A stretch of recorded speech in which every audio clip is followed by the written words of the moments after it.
कहानी की शुरुआत में हम मॉरिस नाम के एक शातिर चोर को देखते हैं जिसे बैंक से चोरी के केस में पुलिस ने पकड़कर उम्र भर की कैद के लिए दुनिया की सबसे सिक्योर जेल एल्कट्राज में कैद करने के लिए ले जा रहे होते हैं। एल्कट्राज एक ऐसी जेल है जिसे समंदर के बीच एक छोटे से आइलैंड पर बनाया गया है, यानी अगर कोई कैदी जेल तोड़कर बाहर भी आता है तब भी वो भाग नहीं सकता क्योंकि आगे उसका रास्ता पानी रोक लेता है। इसीलिए इस जेल को दुनिया का सबसे सिक्योर जेल का दर्जा हासिल था। यहाँ सिर्फ दुनिया के टॉप क्रिमिनल्स को रखा जाता, लेकिन जल्द ही इस जेल का रुतबा मिट्टी में मिलने वाला था क्योंकि अब इस जेल में एंट्री हो चुकी थी फ्रैंक मॉरिस नाम के एक शातिर चोर की, जो पहले भी कई बार जेल तोड़कर भाग चुका है। लेकिन इस बार मॉरिस थोड़ा घबरा गया क्योंकि ये जेल बहुत ही ज्यादा सिक्योर थी। मगर मॉरिस को यहाँ अपनी पूरी जिंदगी बिल्कुल भी नहीं बितानी थी। वो जल्द से जल्द इस जेल से भागना चाहता था। जेल में एंटर होते ही मॉरिस भाग जाने का सोचने लगा। मॉरिस को सर से पांव तक फुल चेकिंग करके उसे एक सेल में लॉक किया जाता है। एक गार्ड आकर मॉरिस से कहता है, वेलकम टू एल्कट्राज, और यहाँ से होती है असली कहानी शुरू। तभी अचानक एक बेल बजती है और सभी सेल के गेट्स ऑटोमेटिकली खुल जाते हैं। अफसर कैदियों को बाहर बुलाते हैं। इस जेल का डिसिप्लिन भी बहुत सख्त है। कैदियों को साफ सफाई और अपने टाइम पर सेल में जाने के रूल्स को फॉलो करना होता है। सब एक जैसा यूनिफॉर्म पहनकर लाइन में ब्रेकफास्ट खाने आ जाते हैं। मॉरिस के सामने लिटमस नाम का एक कैदी होता है। मॉरिस पूछता है कि मुझे तो कांटा ही नहीं मिला, अब मैं नूडल्स कैसे खाऊंगा? लिटमस उसे कहता है, अबे ये तेरा घर नहीं है, जो तुझे मिला है उसे चुपचाप खा ले। तभी वुल्फ नाम का एक खतरनाक कैदी मॉरिस को चिढ़ाने लग जाता है। वुल्फ से जेल में हर एक कैदी तंग था। वो यहाँ हर एक कैदी पर अपनी मनमानी चलाता था और उस पर बलात्कार के ढेर सारे केस भी हैं। इस जेल में एक से बढ़कर एक खतरनाक कैदी रखे जाते हैं। यहाँ लिटमस मॉरिस से थोड़ा खाना मांगता है और इस दौरान मॉरिस उसे अपनी प्लेट दे देता है। जब मॉरिस टेबल के नीचे से देखता है तो उसे पता चलता है कि लिटमस खुद खाना नहीं खा रहा बल्कि वो चूहे को दे रहा है। रात को एक गार्ड मॉरिस को वार्डन के पास लेके जाता है। जब मॉरिस वार्डन के ऑफिस में पहुंचता है तो वार्डन मॉरिस से कहता है कि मैं जानता हूं कि तुम बहुत ही शार्प माइंड हो और बहुत इंटेलिजेंट भी हो, लेकिन वो सब यहाँ किस काम का, क्योंकि तुम्हारे जैसे यहाँ कितने आए और गए पर यहाँ से कोई बच नहीं पाया। यहाँ कैदी बहुत ही स्ट्रिक्ट रूल्स फॉलो करते हैं। 2 महीने में एक बार ही कोई तुमसे मिलने आ सकता है और वो भी तब अगर मेरा मूड अच्छा हो। वार्डन बहुत ही सख्त इंसान है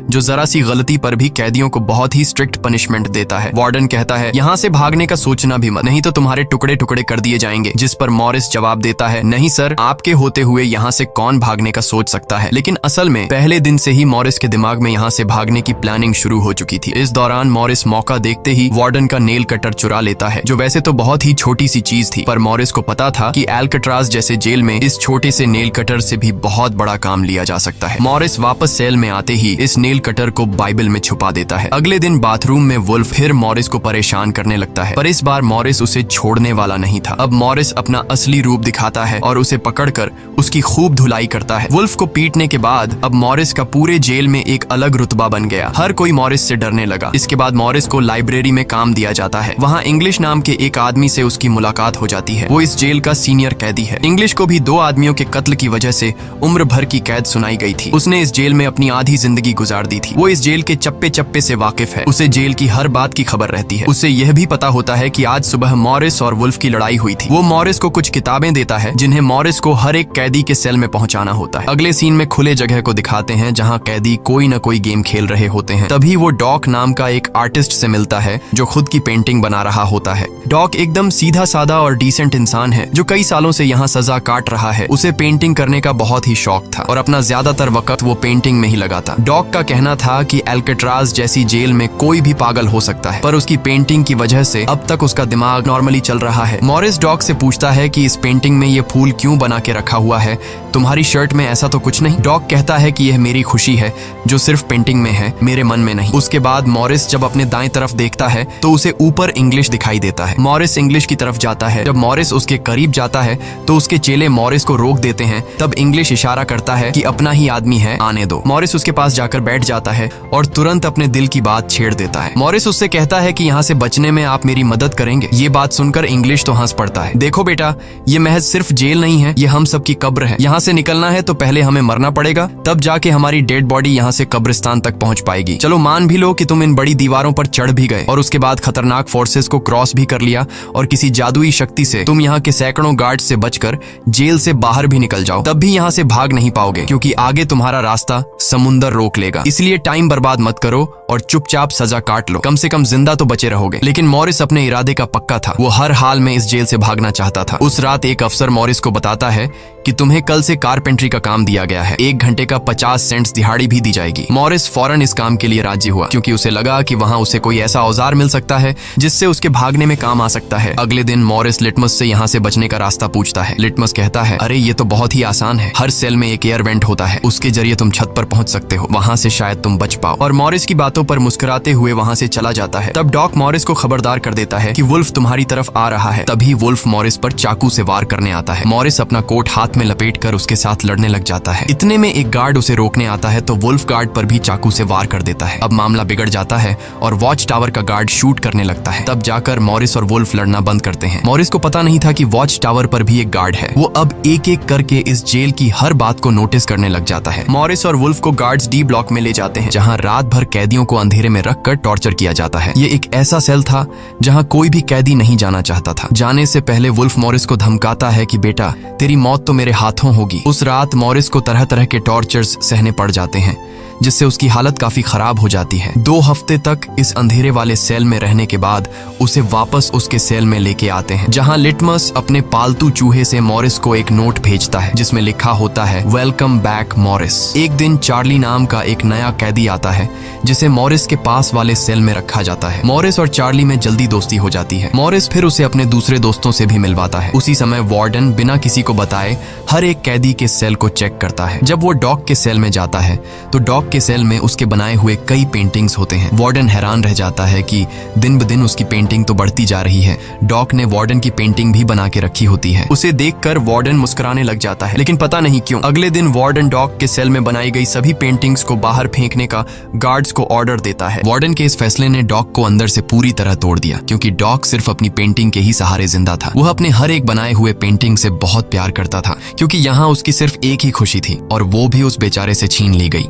मॉरिस उसे समझाता है कि कोई बात नहीं, वो सिर्फ पेंटिंग ही तो थी, तुम और भी बना सकते हो। लेकिन डॉक इस सदमे से बाहर नहीं आ पा रहा था। अगले दिन उसे देखकर मॉरिस गार्ड से कहता है कि प्लीज डॉक पर नजर रखिए, वो बहुत ही परेशान दिख रहा है, कहीं वो खुद को नुकसान न पहुंचा ले। फिर गार्ड मॉरिस को कहता है, तुम अपने काम से काम रखो। डॉक को भी मॉरिस के साथ कारपेंटर का काम दिया जाता है। तभी डॉक छुपकर मॉरिस की जेब में कुछ रख देता है। उसके बाद वो एक गार्ड को बुलाता है और कारपेंटरी के लिए दी गई कुल्हाड़ी से अपनी 3 उंगलियां काट लेता है और कहता है कि जिन उंगलियों से मैं पेंट नहीं कर सकता उनकी मुझे जरूरत नहीं है। यह कहकर वो चिल्लाने लग जाता है। तब गार्ड उसे पकड़ कर ले जाते हैं। मॉरिस देखता है कि डॉक ने उसके कोट में वही फूल डाल दिया है जिससे उसने अपनी पेंटिंग बनाई थी। शायद वो मॉरिस को बताना चाहता है कि इन लोगों ने मेरी खुशी मुझसे छीन ली। मॉरिस डॉक की कटी हुई उंगलियां उठाकर एक डिब्बे में डालता है और गार्ड को देखकर कहता है कि जाओ अपने वार्डन को दे दो, वो इसे देखकर बहुत खुश होगा। अगले दिन मॉरिस अपने सेल में बैठा होता है। तभी वो देखता है कि एक कॉकरोच एयर वेंट के अंदर जा रहा है, जिससे उसे अंदाजा हो जाता है कि यहाँ से बाहर जाने का कोई रास्ता जरूर होगा। इतने में इंग्लिश आकर बताता है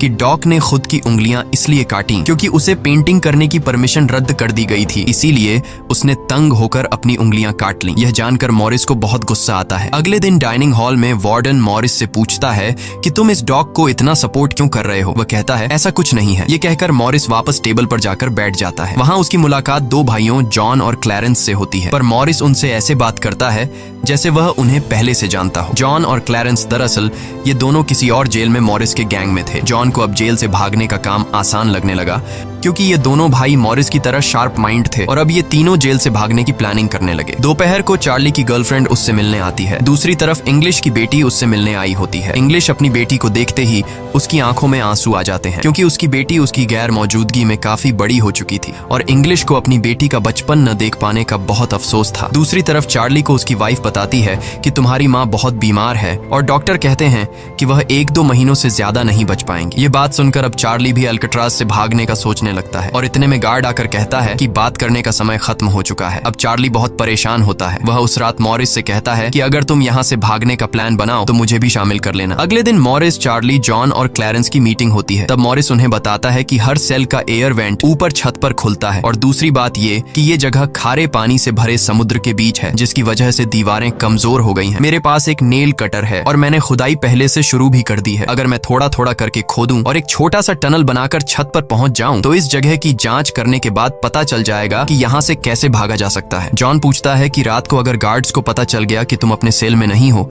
तो उन्हें शक नहीं होगा क्या? तभी क्लैरेंस बताता है कि इस मसले का हल मेरे पास है। वो कहता है कि यहाँ मेरे पहचान का एक बार्बर है जो कैदियों के बाल काटता है। वह हमें बाल सप्लाई कर सकता है और उसे यूज करके हम एक डमी हेड बनाकर उसे बेड पर लिटा देंगे, जिसके बाद अगर हम दीवार की सुरंग से निकलकर ऊपर छत पर भी होंगे तब गार्ड्स को शक नहीं होगा, क्योंकि हमारे सेल के बेड पर नकली सिर रखे होंगे। पर बात अभी भी वहीं अटकी हुई थी कि जेल से तो निकल जाएंगे, लेकिन समुद्र का पानी कैसे पार करेंगे? मॉरिस जॉन से कहता है, देखो इसमें मुझे तुम्हारी मदद की जरूरत पड़ेगी। तुम तो क्लोजिंग डिपार्टमेंट में काम करते हो, वहां तुम्हें उन पुलिस अफसरों के लिए बनाए गए रेनकोट्स मिल जाएंगे, तो तुम कुछ रेनकोट्स चुरा कर मुझे दे देना। हम उससे एक ट्यूब बोट और लाइफ जैकेट बनाकर समुद्र को पार कर सकते हैं। यहाँ चार्ली कहता है, भाई मुझे भी कोई काम दो, मैं भी तुम लोगों की मदद करना चाहता हूँ। मॉरिस चार्ली से कहता है कि जब मैं वेंटिलेशन की जाली खोदूं तो तुम पहरा देना ताकि कोई गार्ड हमें देख न ले, और जब तुम खोदोगे तब मैं पहरा दूंगा। मॉरिस का प्लान सभी को पसंद आता है और उसी रात में काम शुरू कर देते हैं, लेकिन दीवार खोदने के लिए नेल कटर बहुत छोटा था, जिसे चलाने में मॉरिस को बहुत जोर लगाना पड़ता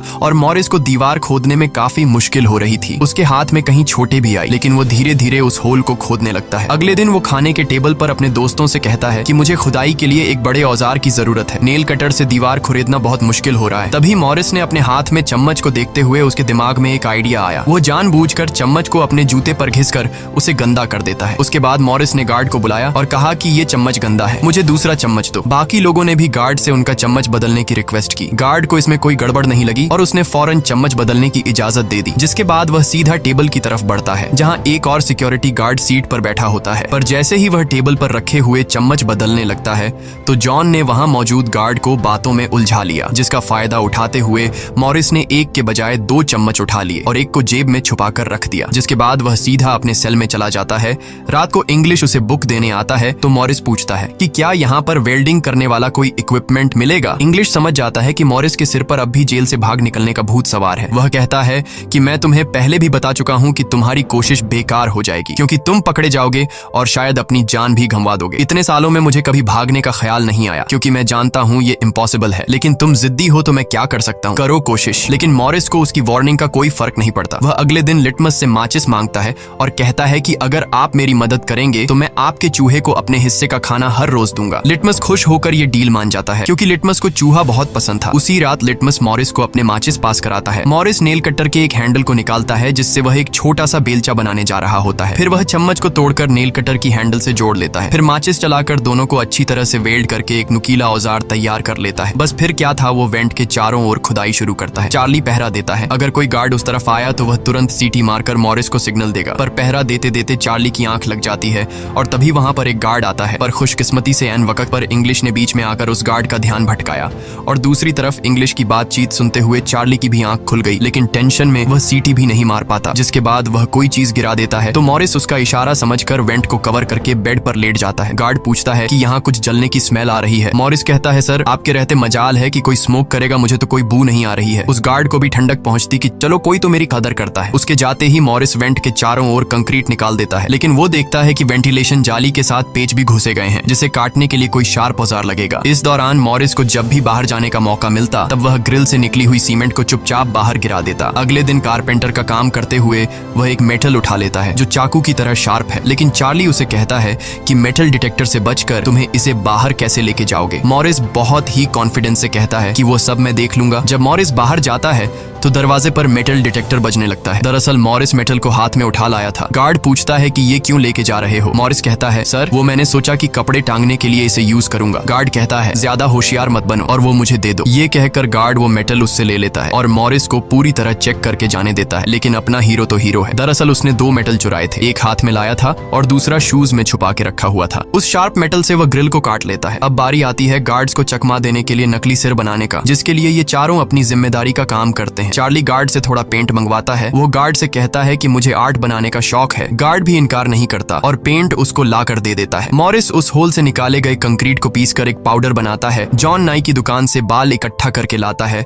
और क्लैरेंस लाइब्रेरी से पुरानी किताबें इकट्ठा कर लेता है। सारा सामान इकट्ठा होने के बाद मॉरिस पानी और पुराने मैगजीन का इस्तेमाल करके एक डमी सिर बनाने लगता है, जिसके ऊपर पेंट और नकली बाल लगाकर बिल्कुल रियल दिखने वाला एक नकली सिर तैयार कर लेता है। साथ ही साथ मॉरिस ने अपने प्लान को और मजबूत करने के लिए नकली कार्डबोर्ड बनाए जिससे कोई शक नहीं कर पाएगा कि सामने की दीवार में किसी ने सुरंग बनाई है। एक रात मॉरिस ने अकेले ही ऊपर जाने का फैसला किया, जिसके लिए उसने अपनी बनाई गई नकली खोपड़ी को बेड पर रखा और उसे गर्दन तक कंबल से ढक लिया। जिसके बाद वह नकली कार्डबोर्ड लेकर सुरंग से बाहर निकल आता है। वहां मॉरिस पाइप्स को पकड़कर धीरे धीरे ऊपर छत पर चढ़ जाता है। दूसरी तरफ चार्ली बाहर पहरा दे रहा होता है। छत पर पहुंचने के बाद मॉरिस देखता है कि वहां ऊपर एक लोहे का ग्रिल है जिस तक वह कूद कर भी नहीं पहुंच पाता। इसी बीच एक गार्ड आता है और चार्ली से पूछता है कि इतनी देर रात तक तुम पेंट क्यों कर रहे हो और तुम्हारा दोस्त मॉरिस आज इतनी जल्दी क्यों सो गया। चार्ली कहता है कि जी सर, आज मॉरिस कारपेंट्री का काम करते हुए थक गया था, इसलिए वह जल्दी सो गया। तभी अचानक गार्ड के हाथ से उसकी लाठी नीचे गिर जाती है। उसे उठाते हुए वो देखता है कि मॉरिस के बाल बहुत अजीब दिख रहे हैं। अब चार्ली डर के मारे कांपने लगता है कि आज तो काम से गए। गार्ड मॉरिस के सेल के अंदर हाथ घुसाकर उसके बाल टच करता है तो मॉरिस पूछता है, क्या हुआ सर, मेरे बाल इतने खूबसूरत हैं क्या। लकीली एन वक्त पर मॉरिस नीचे आकर वहां लेट गया था। अगले दिन मॉरिस अपने साथियों को बताता है कि छत पर एक रास्ता है लेकिन उसे एक ग्रिल से बांध के रखा हुआ है और वह ग्रिल बहुत ऊंचाई पर है। मुझे एक और साथी की मदद चाहिए। तब जॉन कहता है कि मैंने अपना वेंट पूरी तरह खोद दिया है, आज रात मैं भी वहां पहुंच जाऊंगा, दोनों मिलकर ग्रिल को खोलेंगे। उसी रात मॉरिस और जॉन अपने वेंट्स के जरिए छत पर पहुंच जाते हैं। जॉन मॉरिस को उठाता है और मॉरिस ग्रिल को पकड़ लेता है। जॉन देखता है कि यह लोहे का ग्रिल बहुत ही मजबूत है और उसे पूरी तरह से वेल्ड किया गया है। उसे निकालने का एक ही रास्ता है और वह है इसे ड्रिल मशीन से काटना। अगले दिन म्यूजिक क्लास में सभी अपनी अपनी मर्जी का इंस्ट्रूमेंट बजा रहे होते हैं। तभी मॉरिस की नजर वहां रखे एक छोटे से पंखे पर पड़ती है, जिसे देखकर मॉरिस को लगता है कि वह इस पर काम करके एक ड्रिल मशीन बना सकता है, जिसके लिए वह चार्ली से कहता है कि तुम किसी तरह करके इस पंखे को यहाँ से छुपा लो। चार्ली बड़ी आसानी से इस छोटे से पंखे को अपने इंस्ट्रूमेंट बॉक्स में छुपाकर रख देता है। जब चार्ली बाहर आता है तो गार्ड्स उसके इंस्ट्रूमेंट बॉक्स को चेक भी करते हैं, लेकिन उन्हें पंखा नहीं नजर आता और चार्ली को जाने दिया जाता है। वह पंखा जैसे ही मॉरिस के हाथ लगता है तो मॉरिस उस पर काम करना शुरू कर देता है और कई घंटों बाद मॉरिस उस पंखे से एक ड्रिल मशीन तैयार कर लेता है। उस रात मॉरिस और चार्ली छत पर चढ़कर उस लोहे की रोड को ड्रिल मशीन से काटने लग जाते हैं। ड्रिल मशीन की आवाज काफी तेज थी, जो कि ड्रिल की आवाज को सुनकर गार्ड्स ऊपर आने लगते हैं, लेकिन तब तक मॉरिस ग्रिल का एक रोड काट देता है और ड्रिलिंग की आवाज बंद हो जाती है। ड्रिल की आवाज बंद होने के बाद गार्ड उसे नजरअंदाज करके वापस चला जाता है। अब इन चारों ने भागने के लिए अपने सभी रास्ते खोल दिए थे, जिसके बाद वह मंगलवार की रात को दुनिया की सबसे सिक्योर जेल एल्केट्राज से भागने वाले थे, जिससे आज तक कोई भी नहीं भाग पाया था। अगले दिन फिर उनकी मीटिंग होती है और वह भी मूवी हॉल में, जहां सब मूवी देख रहे होते हैं। मूवी की आवाज के बीच मॉरिस जॉन और क्लैरेंस से पूछता है कि क्या तुम्हारा वेंट तैयार हुआ है और उन रेनकोट्स का क्या हुआ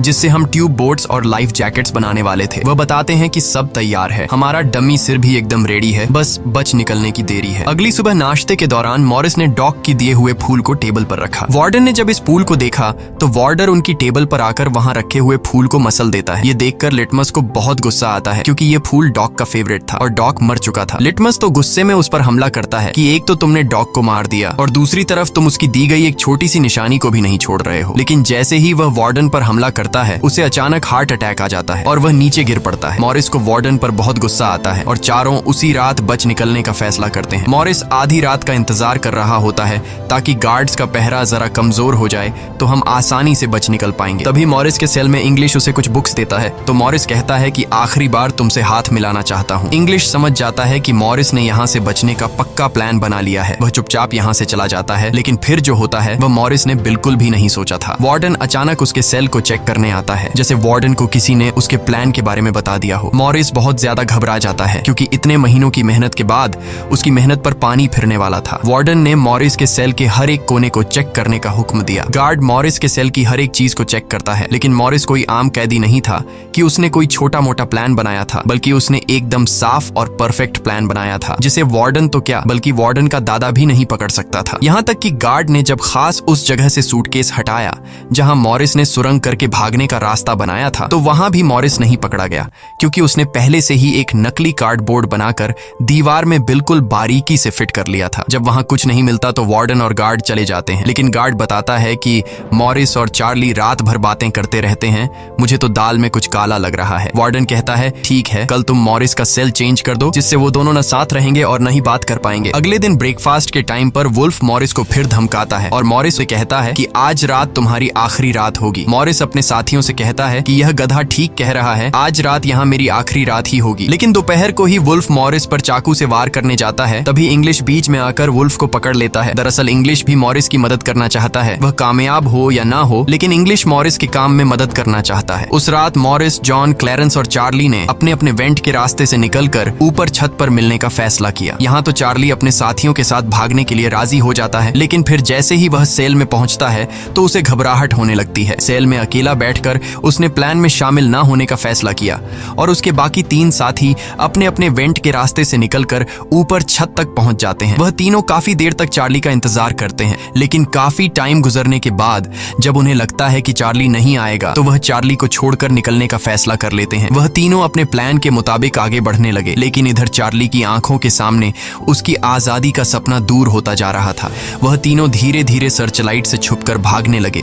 इस तरह से वह छुप छुप कर बिल्डिंग के एंड पर पहुंच जाते हैं। तभी सेल में बैठे चार्ली के दिल में जोश आता है और वह भी भागने का इरादा कर लेता है। वह अपने वेंट के रास्ते से निकलकर ऊपर छत तक पहुंच जाता है, लेकिन अब बहुत देर हो चुकी थी क्योंकि वह अकेला वहां ऊपर के उस दरवाजे तक नहीं पहुंच पा रहा था। यानी उसने अपनी आजादी का मौका डर की वजह से गंवा दिया। दूसरी तरफ वह तीनों छत पर पाइप से लटक कर नीचे जमीन पर आ जाते हैं और टावर में बैठे सिक्योरिटी गार्ड की नजरों से बचते हुए जेल की आखिरी दीवार तक पहुंच जाते हैं। और फिर वह तीनों बारी बारी उस फेंस की दीवार पर चढ़कर जेल से बाहर निकल आते हैं। अब वह तीनों तेजी से दौड़ते हुए समंदर के किनारे आ गए। फिर वह तीनों रेनकोट को निकालकर उसमें मुंह के जरिए हवा भरने लग जाते हैं। मुंह से भरने में उन्हें काफी टाइम लग रहा था, लेकिन इसके अलावा उनके पास कोई दूसरा रास्ता नहीं था। इसीलिए वह तीनों अपनी पूरी जान लगाकर जैसे तैसे करके रेनकोट से बनी ट्यूब बोट को आखिरकार फुला देते हैं और बोट को पानी में डाल देते हैं। इस तरह से यह तीनों अल्काट्राज के रुतबे को मट्टी में मिलाते हुए भाग जाते हैं। अगली सुबह एक गार्ड हर सेल को चेक कर रहा होता है। शुरुआत में गार्ड को सब कुछ नॉर्मल दिखाई देता है,